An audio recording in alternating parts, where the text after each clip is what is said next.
because they had literally tossed the furniture out the windows. There were rooms with vines growing in there, and that was all cleaned up. It's repainted.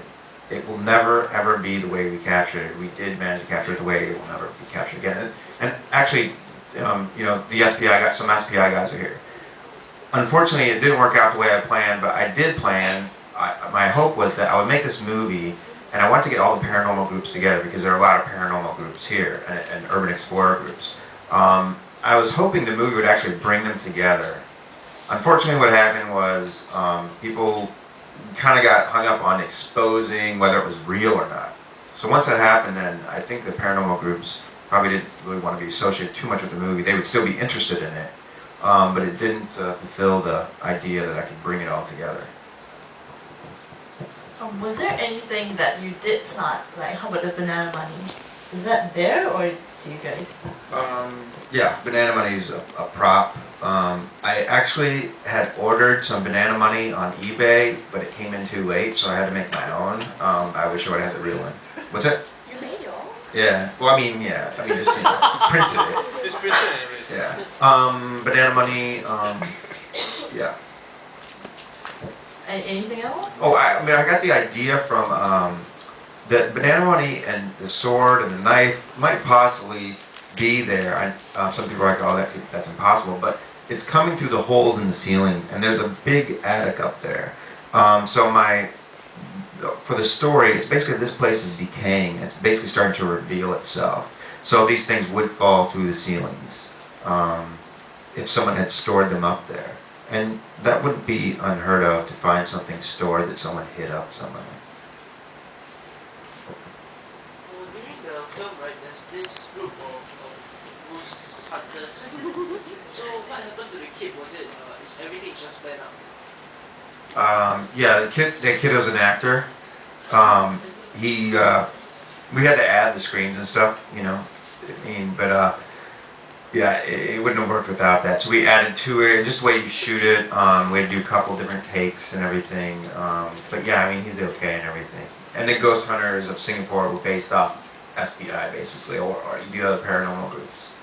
So besides the photos that you captured, the time lapse, do you actually manage to record some weird sounds? Okay, OCH is a really interesting place, not just visually, but also audibly, because it sits up on the top of that hill there. And what you got is these big rooms, these massive rooms, and these open windows. And what tends to happen is there are distant boats, and there are, like, if there's a guy doing, like, or there's a crew doing construction, could be, I don't know, blocks, maybe even a mile away, I don't know. But those sounds have to travel somewhere. And what they do is they travel into that building, they go through those open windows, because it's all open, and they reverberate in those rooms. Some of the footage that you see, especially the shot during the daytime when she says, bring the glide cam up, you're going to love it up here, and then he shoots the interior, that's the sound from just recording. And if you listen to it, it sounds almost like a scary movie soundtrack thing. But it's probably some distant crane or something doing some construction. But when it goes in that room, it reverberates. And the same thing with, like, talking to people and stuff. Similar to the vibrations. Yeah, it reverberates in there, and the vibration. Oh, yeah, just like that. That's what happens. Some version of the Deception Falcon. Yeah, because there's no running water and stuff inside OCH, so we had to go for toilet breaks in a rather epic scale. Like we'll have to take groups and go in the car down to Changi village and stuff. So after that, when we came back to rejoin the rest of the group, it was another adventure in itself. Because, you know, either cell phones were off because we were filming, or for some reason the reception is just really bad in that place. So we literally had to do the, Tony, where are you? That sort of thing. And sometimes it was weird, because sometimes I would hear like voices answering me from this side, and then after that they turned out to be on the other side altogether. So that was just creepy in its own way. I don't know why it happened. OCH is kind of like a maze as well. The SPI guys would know this, but you go on the main SAF floor there, and it's basically the 3 floors. You go to the 3rd floor, and when you cut over, you're actually about on the 1st floor of the middle part. Then you go up to 6 floors, and when you get to the top, you cut over and you go to the back part. Now you're on the 2nd floor. So, I mean, you tell somebody what floor to meet you on, it's kind of like what section of the building and what is it, and then it's also like labeled differently, and it is very confusing until you like really, you know, spend 5 days in there, until you live there like I did, and then you can know your way around. So I assume like you guys are all really familiar with the hospital. Right now? I am. Yeah. I could find my way around blind in there probably now. But it's still, it has weird turns though sometimes, especially in that SAF ward. When you go to the back, there's some stairs, but sometimes you can't find your way there. They're like blocked off. You can only go this way. You can't go this way, and it is still confusing. Yeah, just add to that as well. There were some nights where, while we were filming, I got bored, right? Because it's not my scene.